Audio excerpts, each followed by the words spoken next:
Hello, everyone. Welcome back to Out of the Box with Christine. I am your host, Christine Blosdale, and thank you for joining us today.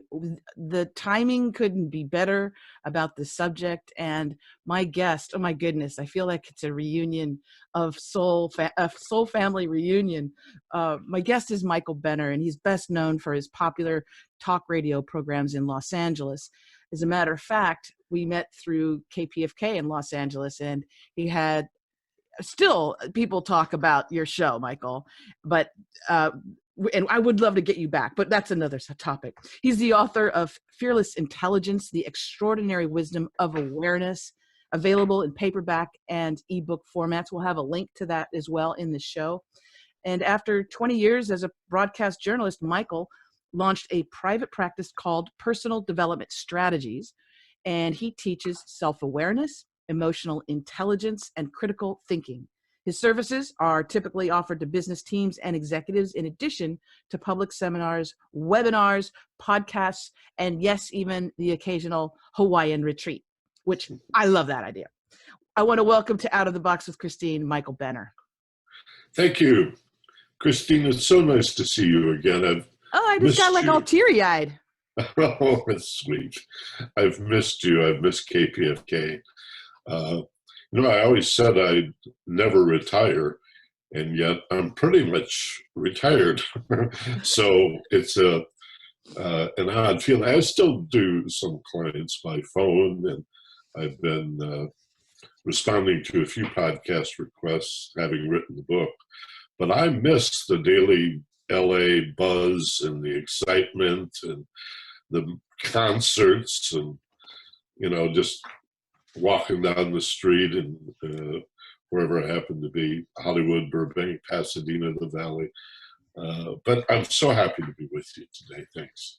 Well, and as people can tell with your magnificent voice, you're a producer's dream because it's that big, I wish I had that voice sometimes, that very deep, bassy voice. But yes, so many people in Los Angeles recognize your voice and most of all, your heart. And when you talk to people, and I know with your clients now, you come from this beautiful space that I know personally is your passion to help people who are struggling. Us human beings, we put we really complicate things sometimes, and we're struggling so much with just the day-to-day. So on behalf of everybody that you've helped over the years and inspired, I want to thank you so much. And thank you for coming and being on the show and having our listeners learn about you as well. So thank you so much. Yeah, well, thank you. It really is a privilege, I think, to be able to help other people. Sometimes we cannot.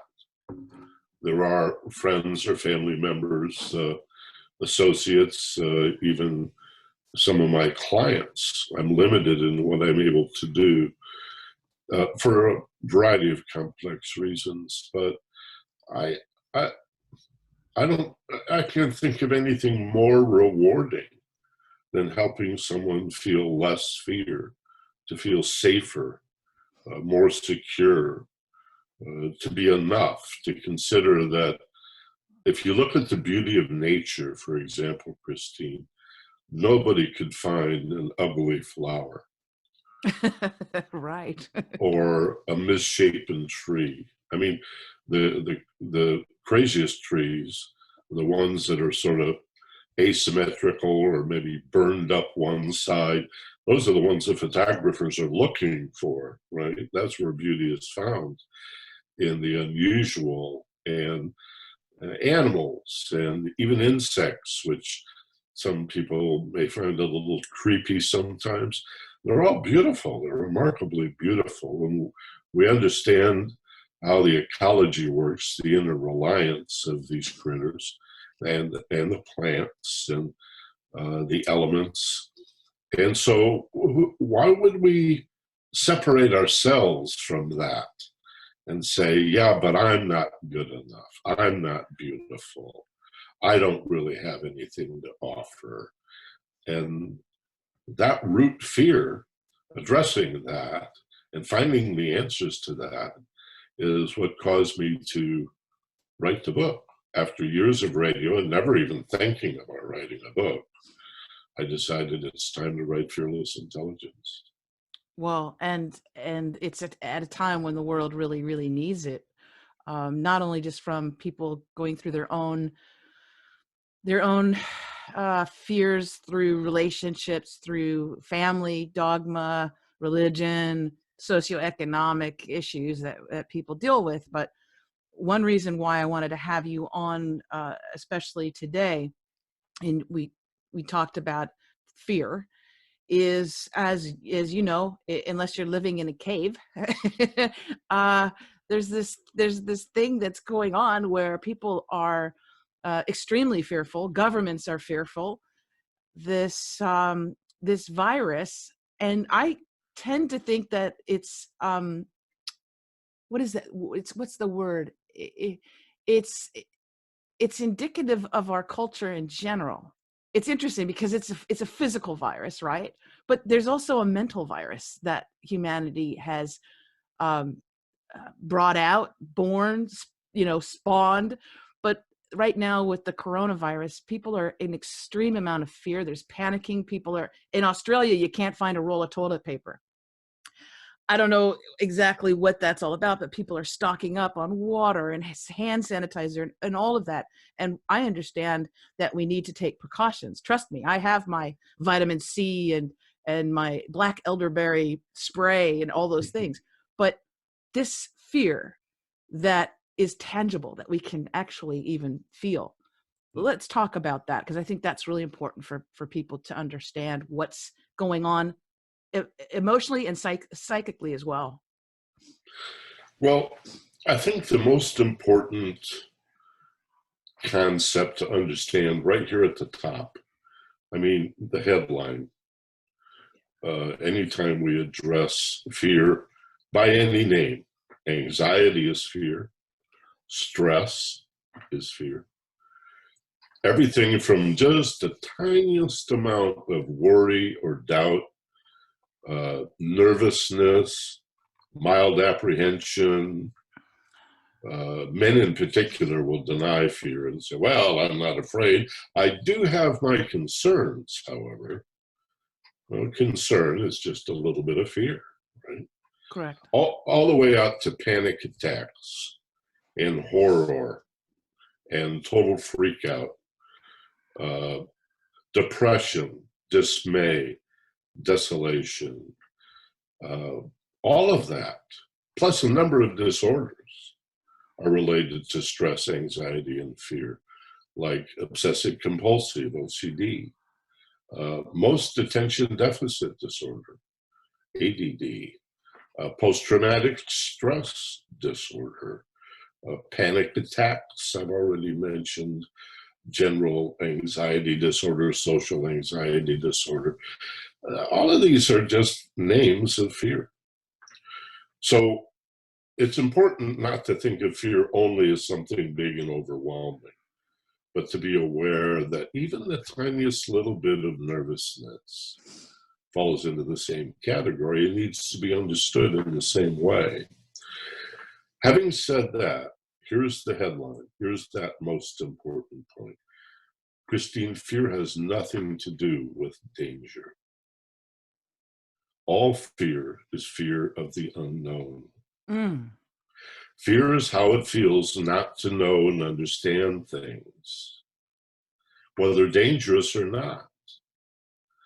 How often has someone said to you, perhaps, Christine, what are you so worried about? Why are you stressing on this?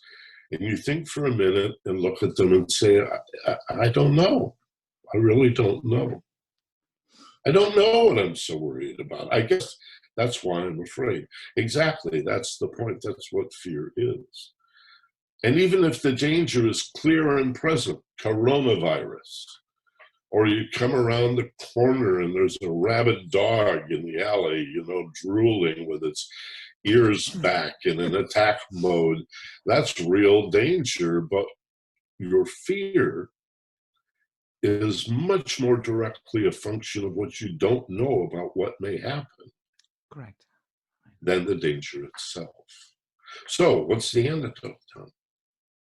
You see, the antidote to not understanding is to understand. The antidote to not knowing is to know, and then understanding goes beyond knowledge. There's a great Einstein quote, "Any fool can know things. The secret is to understand them." Oh, I love Einstein too. Yeah. So he understood that there's lots of things we know that we do not understand, so we're still afraid.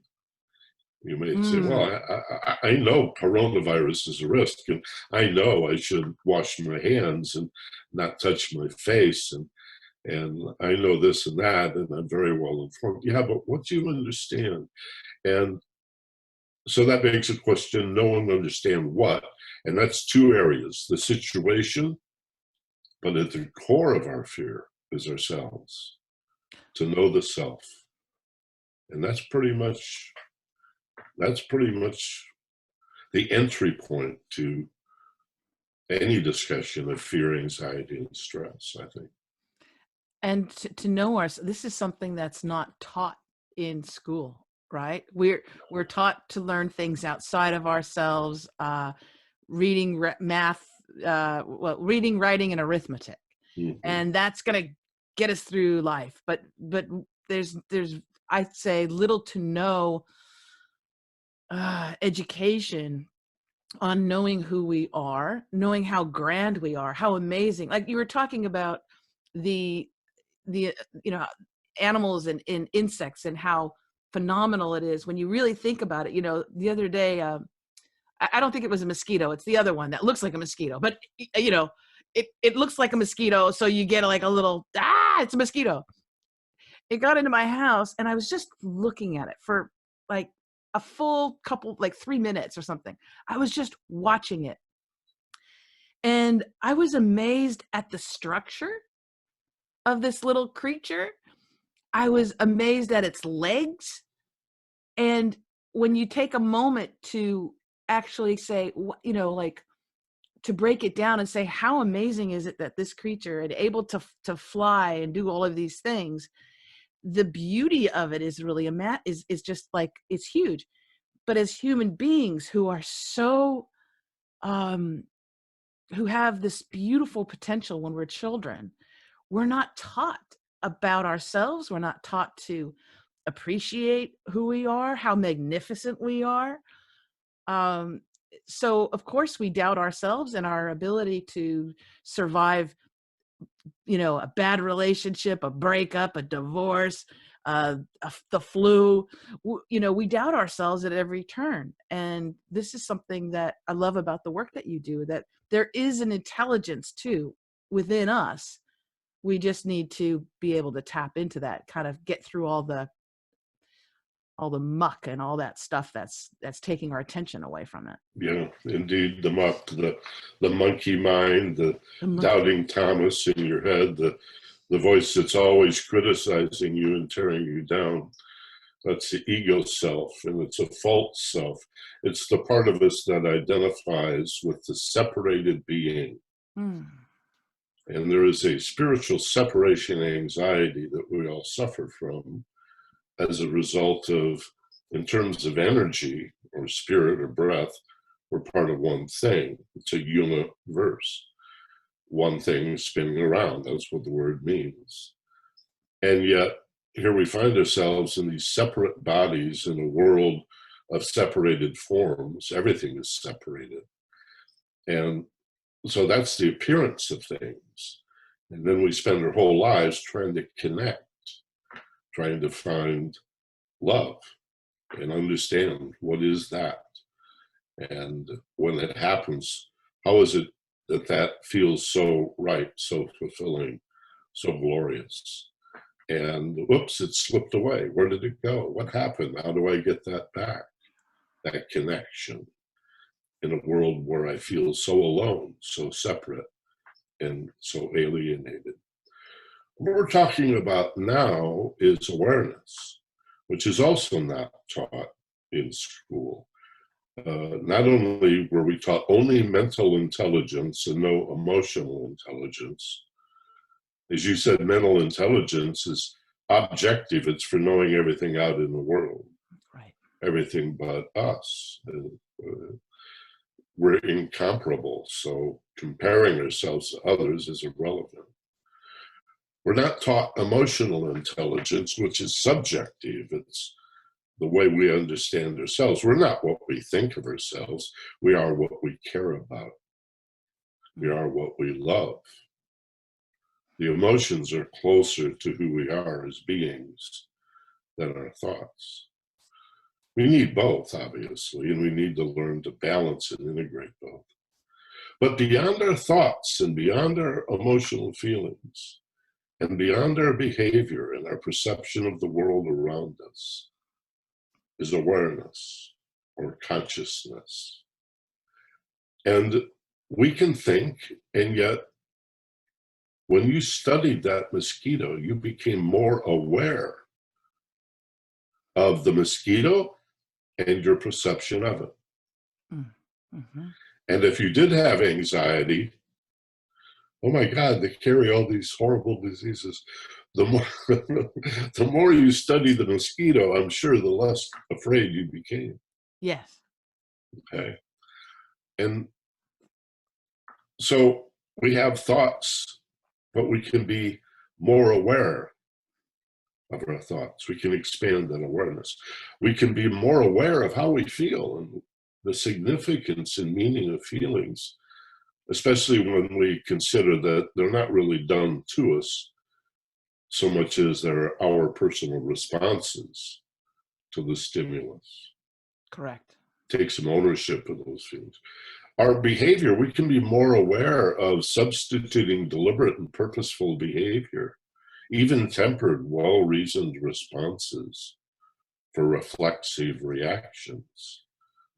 If we focus on becoming more aware of our thoughts, of our feelings, of our behavior, and then to be more aware of the world around us, to empathize with other people. This is what love is. Yeah. It's awareness. It's divinity. It's the ultimate antidote to fear. Yes, it is. Yeah.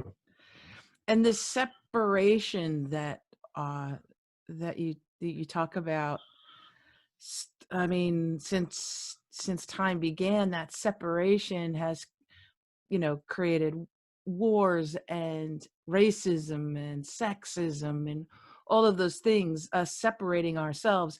And I don't know if it's the fear or if it's tapping into something again, that that feeling of being separate, that humanity has dealt with for so long and is still dealing with. Obviously we can look around and see that, but that idea of the other, you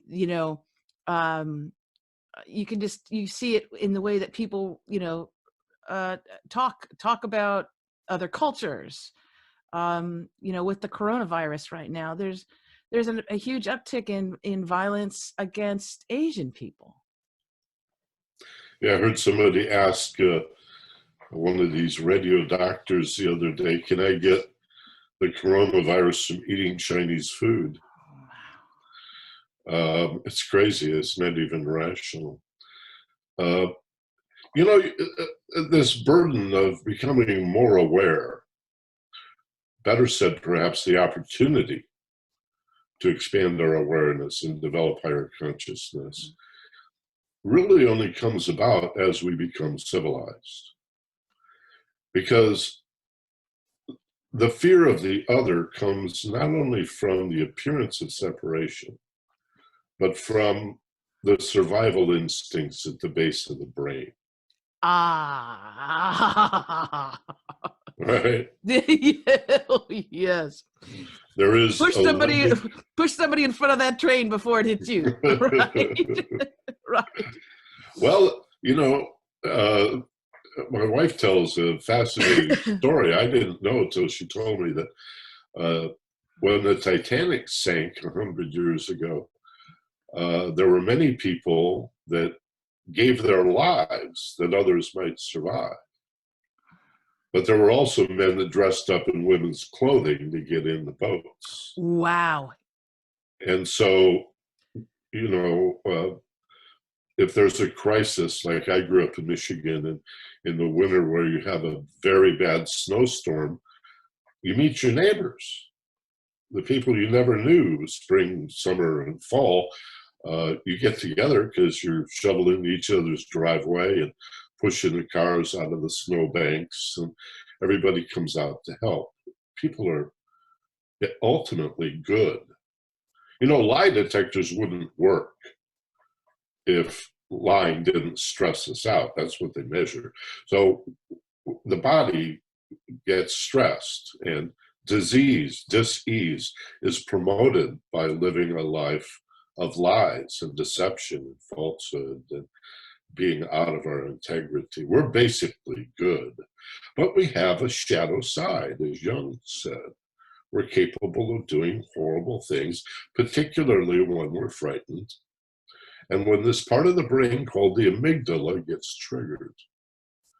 The amygdala is a little cluster of neurons at the base of the brain. The limbic brain is really the reptilian brain. Dinosaurs had an amygdala.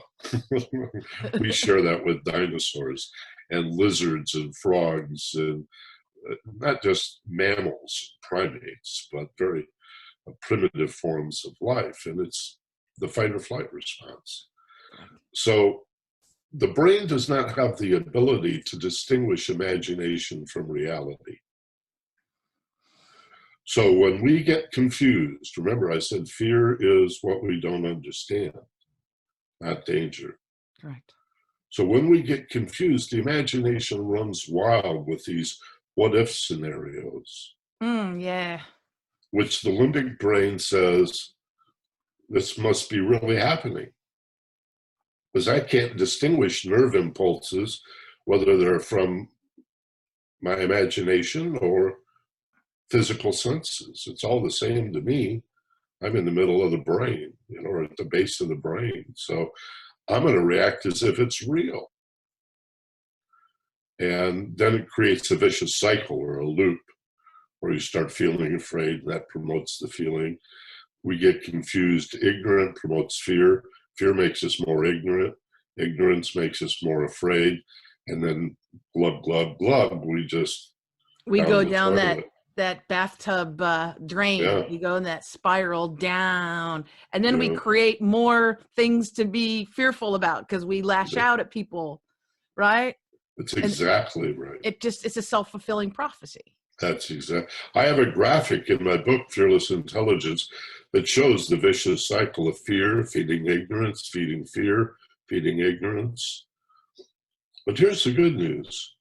I also have right next to it a graphic of peace and love promoting understanding, which promotes more peace and love and more understanding and more love and more understanding, which is an upward spiral that lifts us. Yes. Right? And elevates us to that expanded consciousness or higher awareness. Makes us smarter, fearless intelligence. We have an elevated perspective. If you want to get the lay of the land, you got to climb the hill and look around. You can, broader horizons, you can see farther. And so it is with awareness. We can do that in our worldly affairs, understanding the best way to respond to the coronavirus or the flu or poverty. Or I had a call yesterday from a guy that has 2 jobs and he's losing them both this week. Ooh. He's terrified. Of course. He's a man in his early 60s. And all his responsibilities and yada, yada. We all know that feeling. Millions and millions of Americans are living paycheck to paycheck. You lose a paycheck, you start freaking out.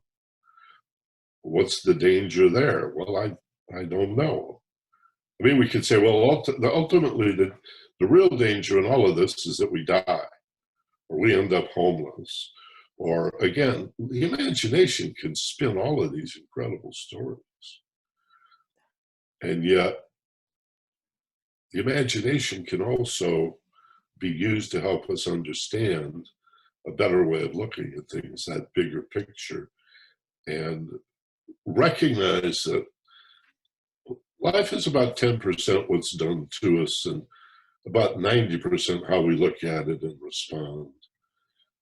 And so it's easy to criticize people like us who are optimistic and emphasize the importance of positive thinking and being goal-oriented and holding yourself open to miraculous opportunities and circumstances. We're very vulnerable in terms of being mocked and made fun of. But I remember interviewing Timothy Leary once, many, many years ago on the radio, and I said, at the end of about a 10-minute segment, I said, so Timothy, you're an optimist then? And he looked at me like I was from Mars. And he said, well, of course, what choice do I have?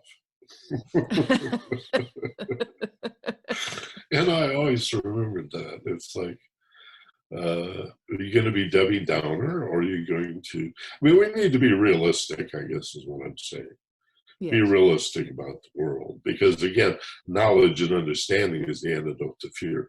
So we have to face our fear. This is not blue sky, deny it, ignore it, repress it. You face it, embrace it. It's a shadow, it's a nightmare. Move into it. You are the light that illumines the shadows of fear and ignorance. And just move directly at it, through it. And so in psychology, there's a saying, the only way out is through. Well, and even just relating it to the current situation with coronavirus and the physical body and all of that. I spoke recently to a very enlightened physician. He practices Western medicine, but he blends it with Eastern philosophy. And he said that the amount of fear that we allow ourselves to absorb through what we read, what we watch, what we listen to, and what we believe. He said that the hyping up and the fear also has a definite impact on our physical health, and it lowers our immune system. Mm-hmm. Whereas at this time, instead of encouraging people to stock up on masks and hand sanitizer and all those things, if you were to tell people to tap into those things that make them feel wonderful, that make them feel strong, and if it's just spending time with your family and telling them that you love them, there's certain precautions and things that you can do, but the added fear and worry and of the unknown of what could happen in the future, right? It's not happening right now, but what could happen in the future, that bombardment has a physical impact on us, and it actually lowers our immune system, which I thought was so wonderful for a physician to be talking about, and understands that even with his patients, yes, if there's a physical manifestation of their dis-ease, a lot of times it can be from unresolved trauma, unresolved issues from childhood, the way that they look at the world, and that his patients actually have a role themselves and responsibility in getting themselves better, which I think is huge. It is, no question about it. Our response to the coronavirus and life in general, I mean, coronavirus is a symptom of being alive. I mean, there's still the flu. There's all kinds of things that can happen to any one of us. The gun violence in this country, the thousands, tens of thousands of people that die in car accidents every day. There's no shortage of things to be frightened of and stressed by if you let it get out of control. But living requires balance. Mm-hmm.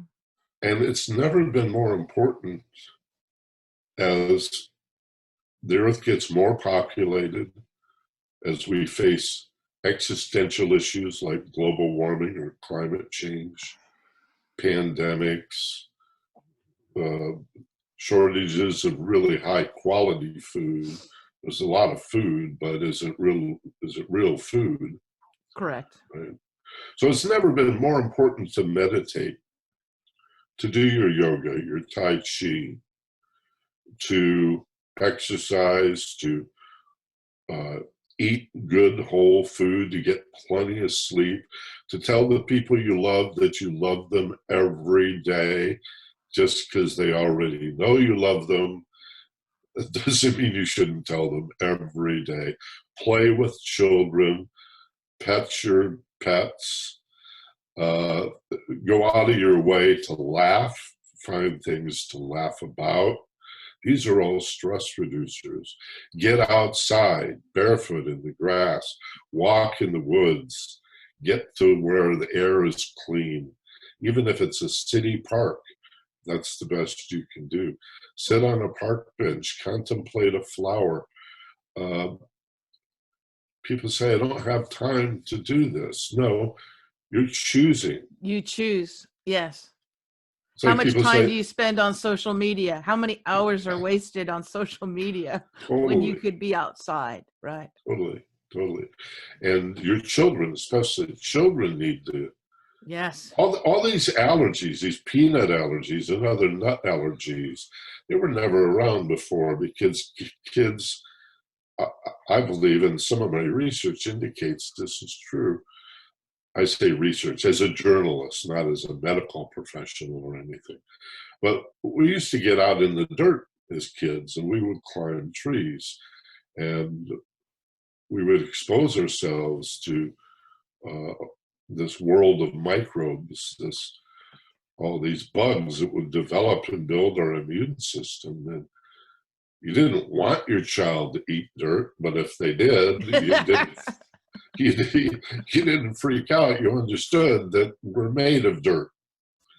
And so it is with the food we choose. Wouldn't it make sense to eat food that is the most like the food our ancestors ate for the last 3 million years?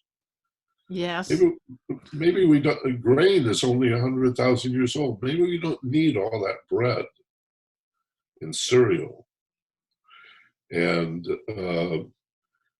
protein sources are a challenge, but look what's available increasingly with the meat substitutes. And so besides concern about animal farming and cruelty to animals and the impact on the environment that factory farms have, there's also your own health. You do need protein, and perhaps even there's a place for some meat in your diet, but it doesn't have to be 2/3 of your dinner plate. Well, I think too, as people, because we're disconnected, right? We're disconnected from ourselves. We look outside of ourselves for the vaccine of life. We look outside of ourselves. When I find the perfect person, or when someone loves me, then I'll feel better.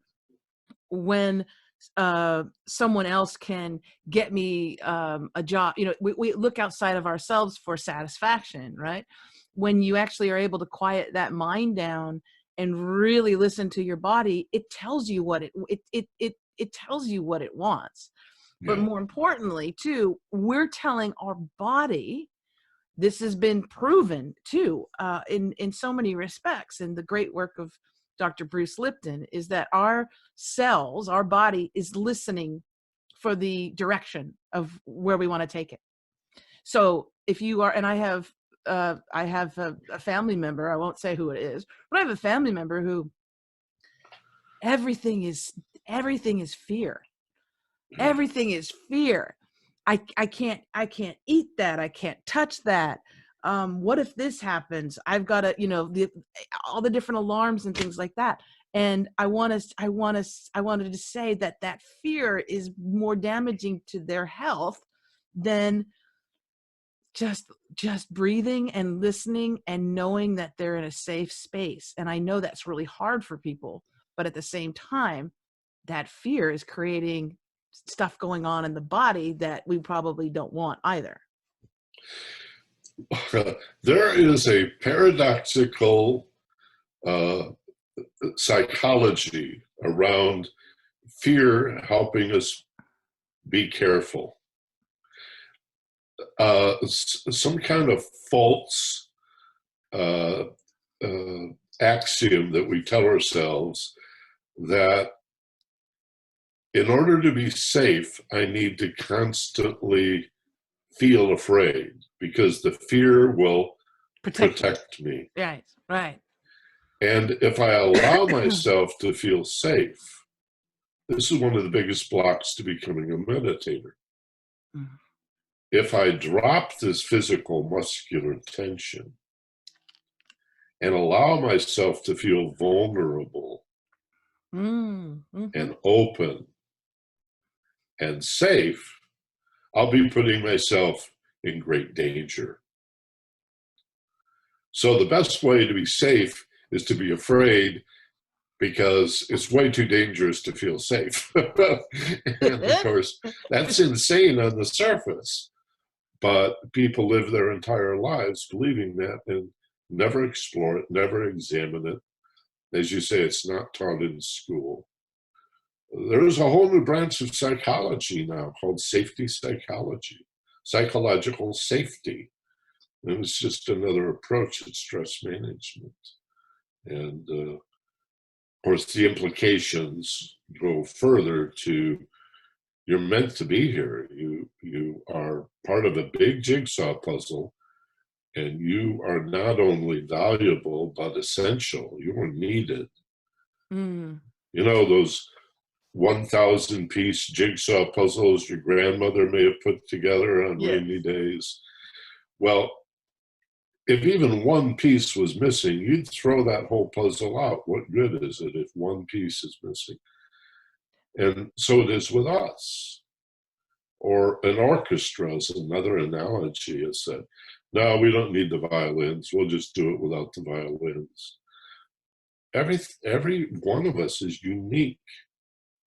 We have fingerprint evidence and DNA proof that we're unique individuals. We're incomparable. Now, the fact that we're also connected and part of one thing in a non-dual universe may be a little paradoxical. How can we all be one and yet unique? That's where people get tripped up. Deal with it.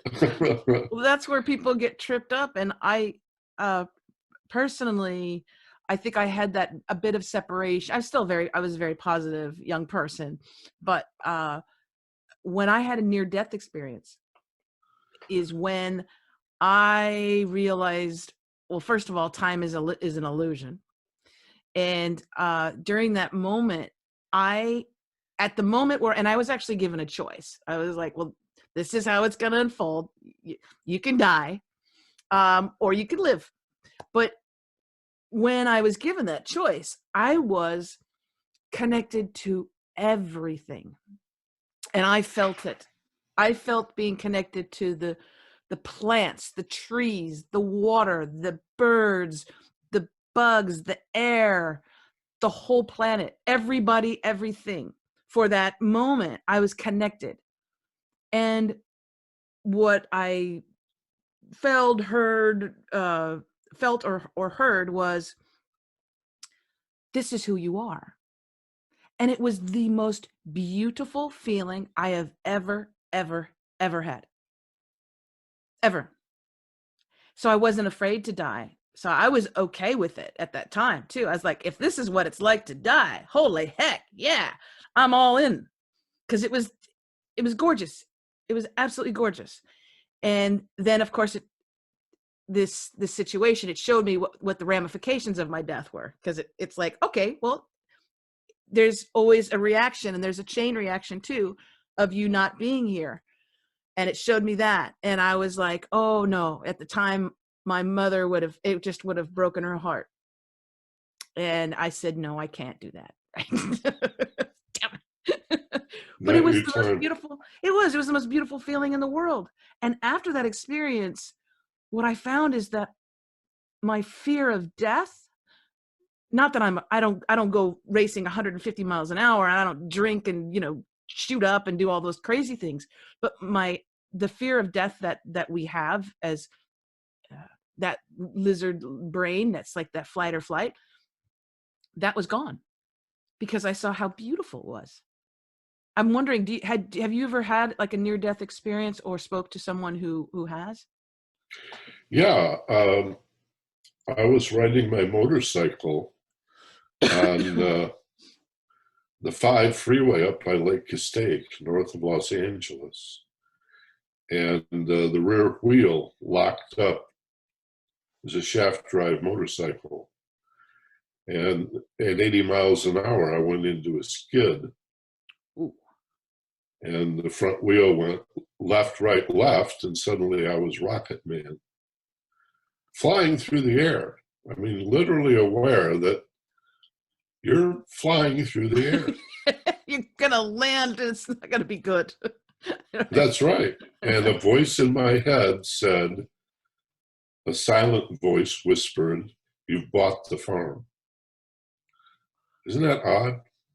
You bought the farm? Bought the farm. Oh, Jesus. It's like an old saying about being dead and buried in the ground. I don't know where it came from, the deep recesses of my memory. And so I accepted death, in other words, because I knew if the fall didn't kill me, the trucks would. There's 3 lanes of trucks up there, all highballing down that hill. The soul pulled me out. I have no memory of hitting, skidding, rolling. According to the truck drivers, jumping up and running off the freeway. Wow. Unconscious bodies don't jump up and run. So I must have been conscious, but I have no memory of it. My awareness was gone. It's just a black hole. Now, I'm a hypnotherapist. I could pull that out, but why would I want to? Yeah. So the first thing I remember is stepping across the line that separates the right-handmost lane from the shoulder of the road, thinking, my God, I made it, I'm still alive. And yeah, I got pretty beat up, nothing broken, just a lot of road rash and bruise. And apparently I stayed with the bike quite a while, so I may have only been going 40 or 50 when I hit the pavement.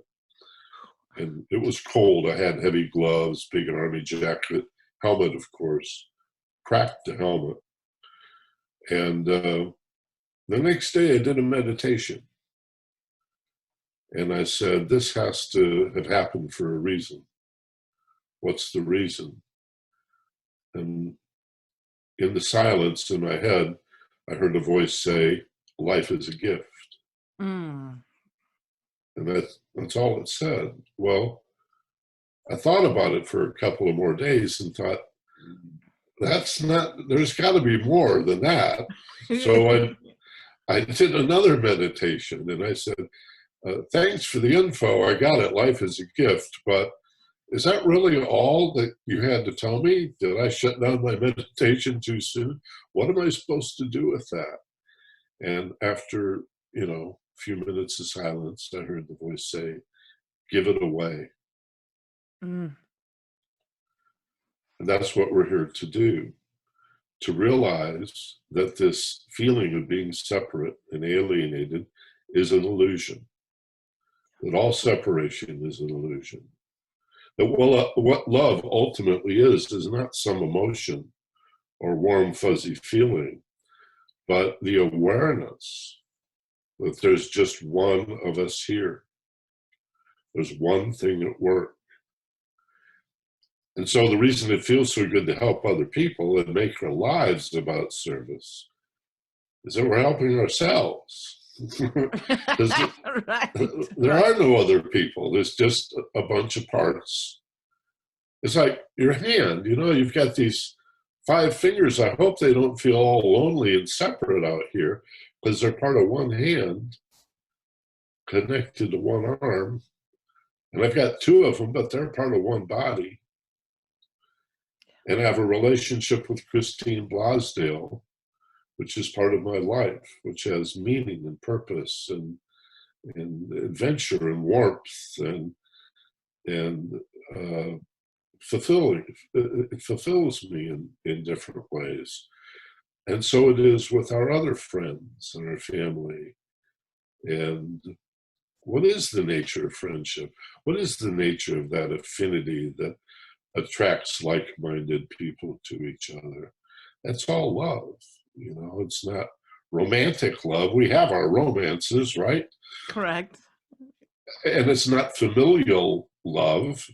We love our parents, even though they upset us. We love our children, even though they disappoint us. We love our pets, even if they misbehave. There is a higher love. There's a capital L love. And it's awareness. And it's understanding. And it's the antidote to fear. Breathe, Yes. relax, grok it. Remember, anybody remember the word grok from the 60s? No. It's in Stranger in a Strange Land. Michael Valentine Smith is a human raised on the planet Mars, and he talks about grokking as the most complete level of understanding and empathy and feeling that wholeness that you described. And what a wonderful thing when we're with someone we love and they don't even have to finish their sentence. We know what they're feeling. It goes beyond the words they use. We should strive for that and develop that, cultivate that, and celebrate that, because that lifts us above all of our fear, separation, confusion, unawareness. Hate to use the word ignorance because it's not a lack of capacity to know. It's just a lack of experience. And it's reflective when you're really, I think when you're really in touch with yourself, your emotion, your emotional intelligence, you can see when that division, when that divisiveness plays out.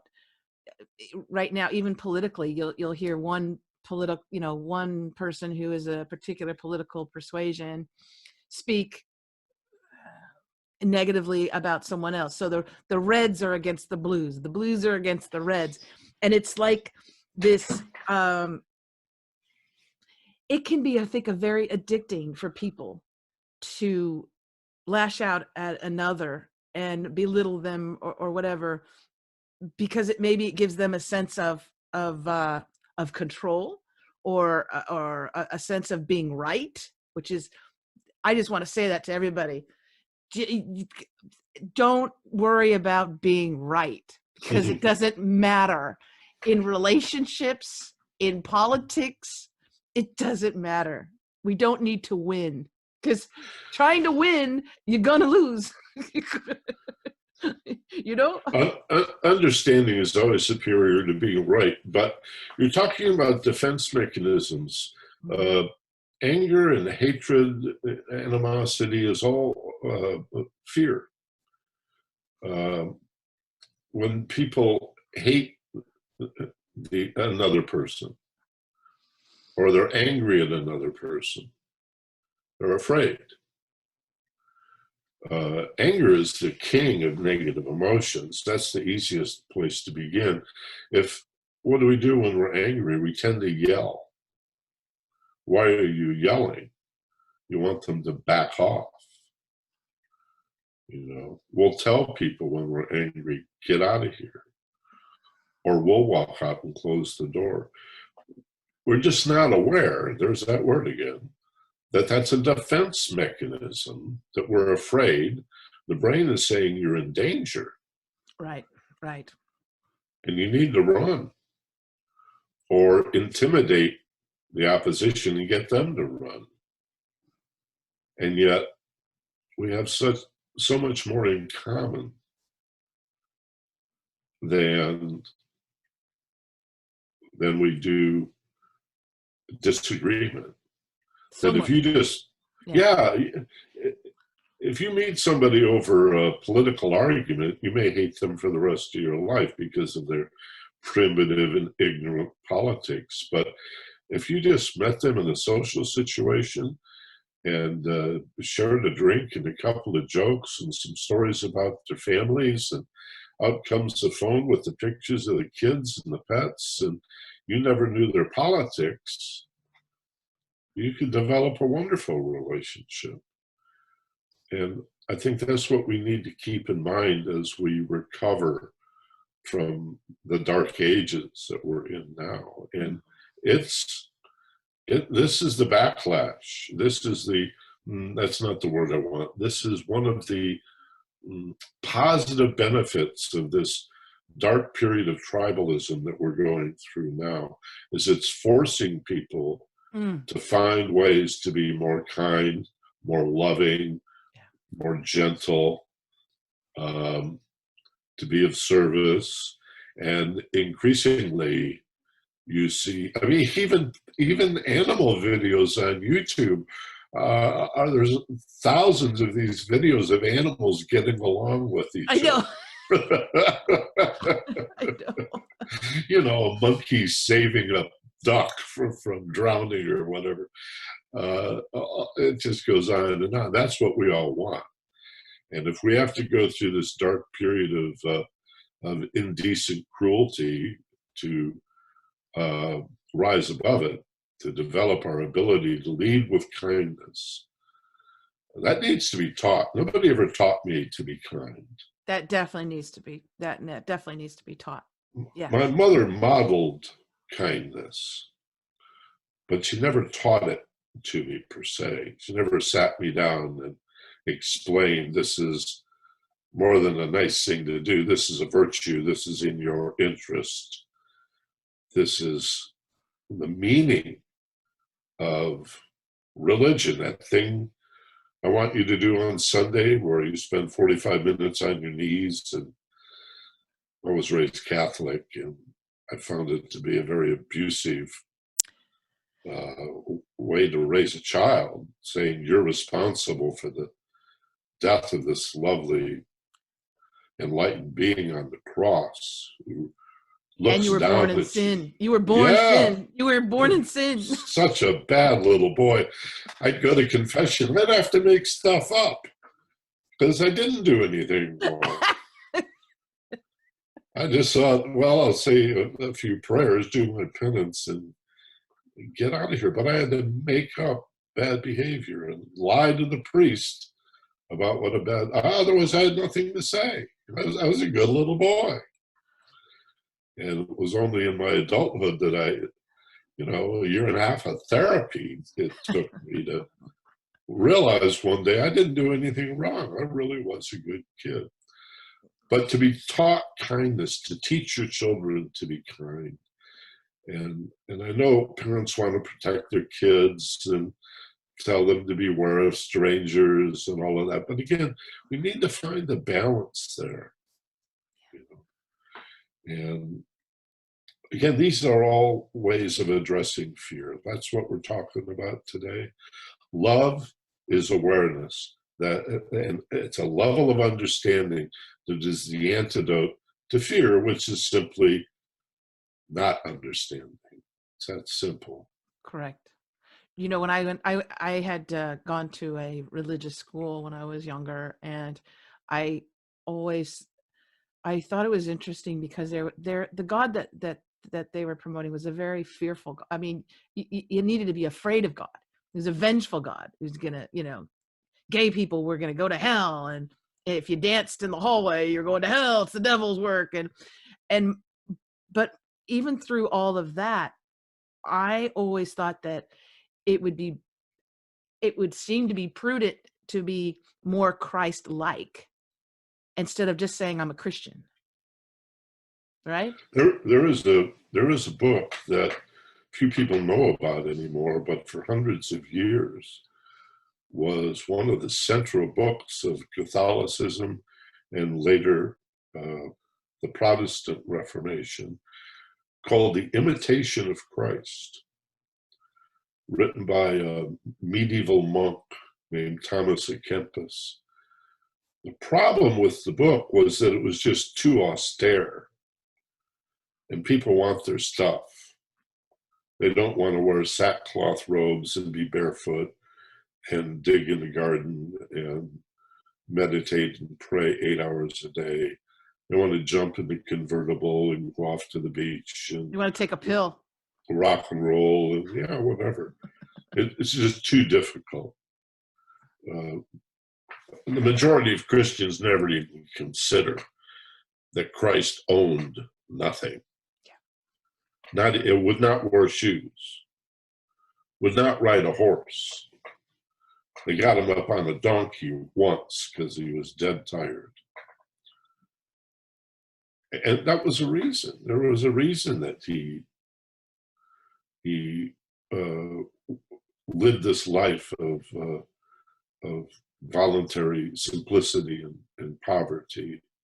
And he explained it a few times, the story of riches in heaven and not on earth, where moth and rust doth not corrode. All this material stuff is going away. All this stuff, I gotta have it. And then you get it, and it's not all that. It's all impermanent. Buddhist philosophy is very clear about the impermanence of all things. Even your thoughts are impermanent. Even your fears are impermanent. Emotional love is impermanent. But love is awareness. Spiritual love is the only thing that's eternal and infinite. Mm-hmm. That awareness that you realize during your near-death experience, that's eternal and infinite. That love is awareness.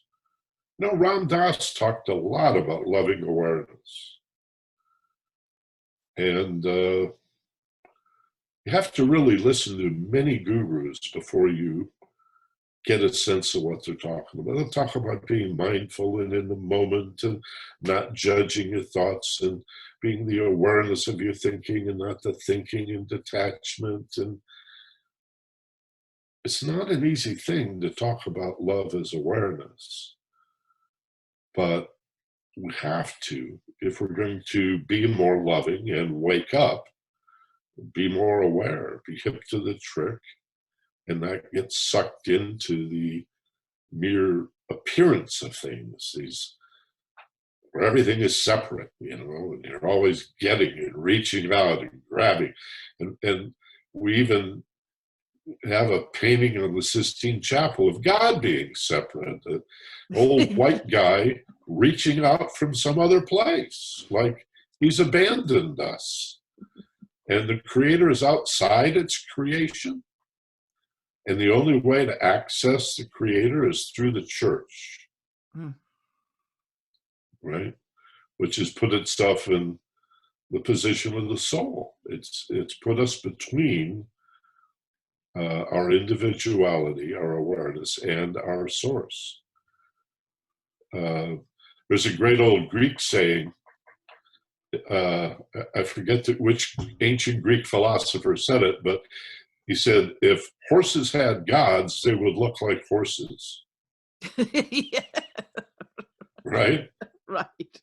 Right. That's idolatry. Our God looks like a buff Santa. Yeah. This old white guy. And Jesus too, White Jesus? What are the chances of white Jesus with blue eyes? And yet, this is all idolatry. We're talking about a universal presence and awareness, a vibrance, a vitality, an essence that feels like love, that is loving and kind and gentle and peaceful, and is the antidote to fear. So fear is like this. Fear and all the difficulty that we have in life is just a way of prodding us to figure this stuff out.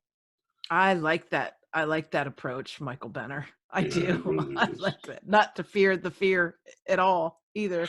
No, in fact, the old alchemists, the one of the stages of enlightenment in ancient mysticism is purgation. And purgation leads to illumination. And purgation is the alchemical understanding that if you have a rock with gold in it, gold ore, you have to put it in an athanor and turn up the heat. Mm-hmm. The fires of adversity burn off the dross or the impurities until only the gold remains. And so these mystics said, well, that must be why we suffer so much in life.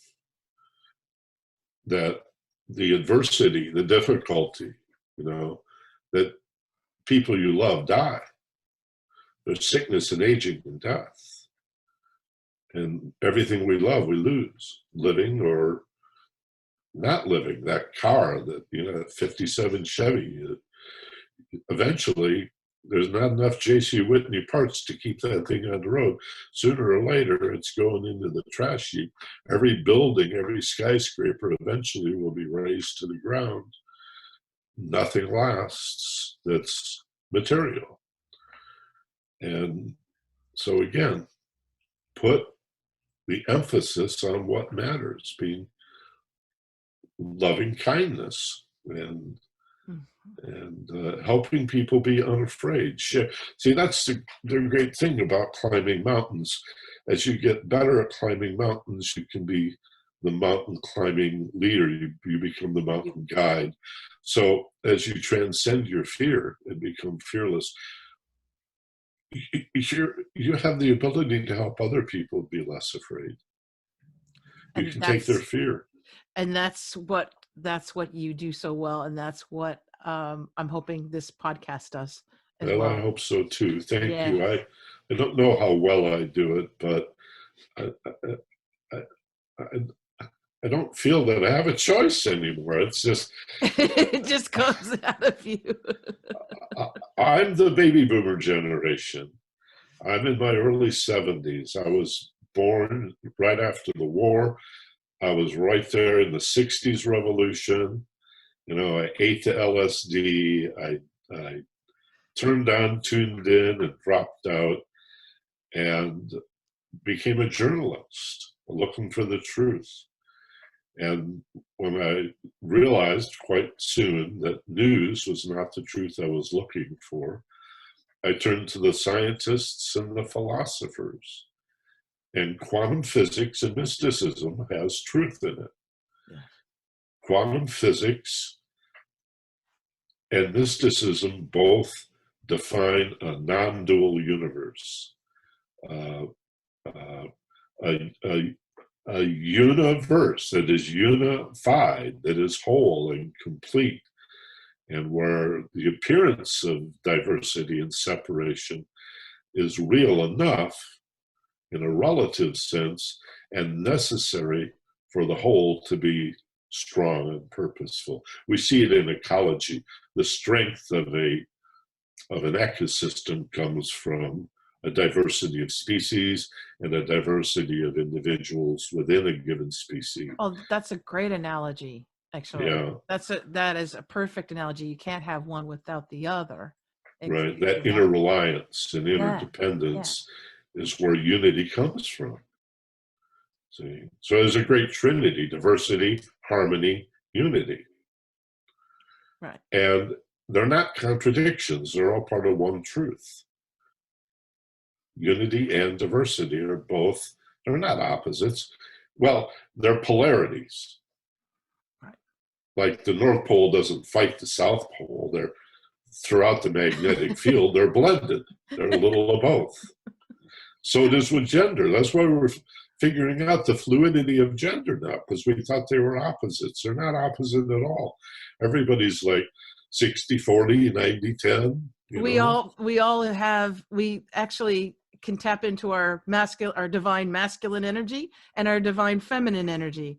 And they both are equally needed and required to get through this school called life.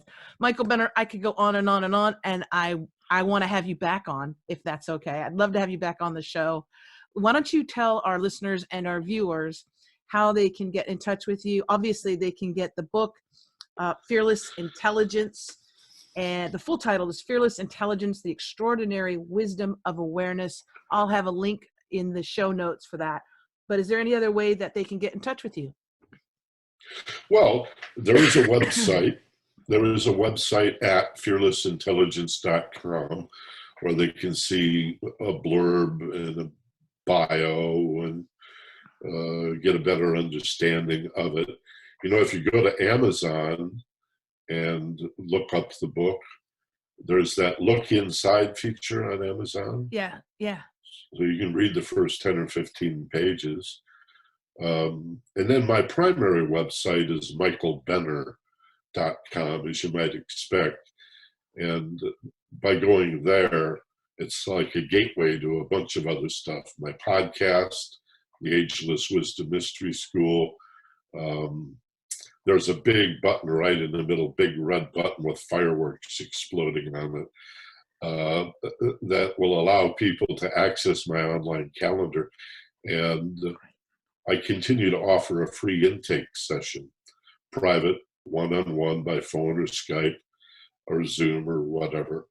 And it helps people find out what I might be able to do for them in confidential counseling, or gives me an opportunity to explain what I think is going on for them. And then there's no obligation to book, but I enjoy doing that as well. And again, that's no charge. It's all pro bono. Happy to do it. Love people. I love meeting people. People are so far out, you know, if only they knew it. Yes, they are.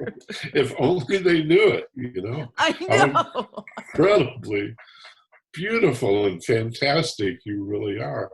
Every one of us already has everything that we need. And not only do we have the love we're looking for, we are the love We are the love, yeah. we're looking for. I love you, Michael Benner. I love you too. Thank you so very much. We'll make sure we have the links to all of that in the show notes. And just thank you again. I know it's been a long time coming, but it was the perfect time, as it happens, right? Yes. It always happens. Be healthy. Everyone be healthy. Yes. Wash your hands. Wash your mind as well. Eat real food. Yes. Thank you again so very much. And I want to thank you, wonderful listeners, for tuning in. Stay tuned for another episode, and make sure that you share the show. If you enjoyed it, if you got something out of it, if you think someone else can really benefit from it, share it. It's so easy to share on YouTube, in an email or an instant message. Super easy. So please do that. Like and share, and subscribe to the channel if you like as well. You can find out more about this podcast at outoftheboxwithchristine.com. And if you want to find out more about me, it's christineblosdale.com. Thanks so much. And as always, remember to think outside of that damn box. Bye for now.